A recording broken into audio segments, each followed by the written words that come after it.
when I went to school, there were very few disabled professors and just a handful of disabled students.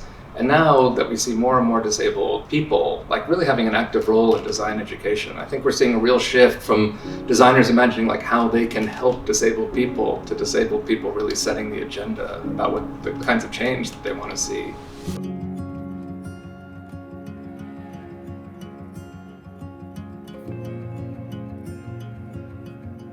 My name is David Gissen. I'm a professor of architecture and urban history here at the New School and at Parsons School of Design.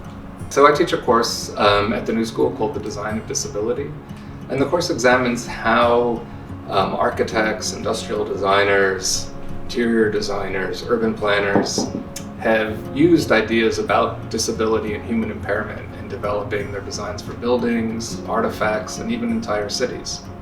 One of the arguments of the class is that the entire field of design is very much informed about ideas about human sickness, impairment, disability, disease, and this has an ongoing history from the 19th century all the way to the present way that we respond to the recent COVID-19 pandemic. I've spent my entire career as a student, as a designer, as a historian, as a disabled person. When I was 15 years old, I was diagnosed with pediatric bone cancer from the first generation of survivors of pediatric bone cancer in the country, in the US.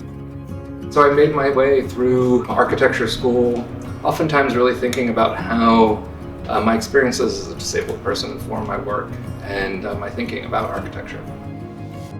Typically, architecture students spend a lot of time in studios, kind of hunched over a desk and working. When you do site visits of buildings or visits for your history class, it's often very physically demanding. And so I think I really reflect on my own experiences and try to make a teaching environment for my students that's much less physically demanding and tries to make a very different kind of experience for them than the one that I had so many years ago. I just published a book called The Architecture of Disability, and that combines histories of architecture, theories of architecture, bits of memoir of my own experiences.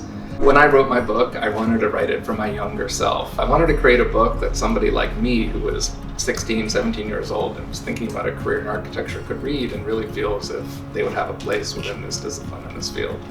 And one of the central arguments of this book is that those of us who are disabled or people that work on topics of disability are often encouraged to focus on the concept of access and accessibility. Now that's extraordinarily important, but one of my arguments in the book is that those of us who are disabled and work in the field of architecture, or those of us who work with disabled people, can really think about the contributions of both disabled people and ideas about disability extending much more beyond just issues of having access to space. For example, all throughout New York City, you can see these curb cuts. We'll probably walk on one later. Now, those are great. They're extraordinarily important in enabling people who use wheelchairs or people who have visual impairments to use urban spaces. But one of the questions that we never ask is, why do cities have such a strong separation between streets and sidewalks in the first place? You know, here in New York now, we're really rethinking how city streets can be rethought and how we put too much emphasis maybe on automobility, or some of us are really thinking about the ways that water moves through cities in terms of drainage and how we can rethink that through environmental parameters. I really think disabled people can be involved in these discussions, even though neither of those topics seem to have anything to do with disability.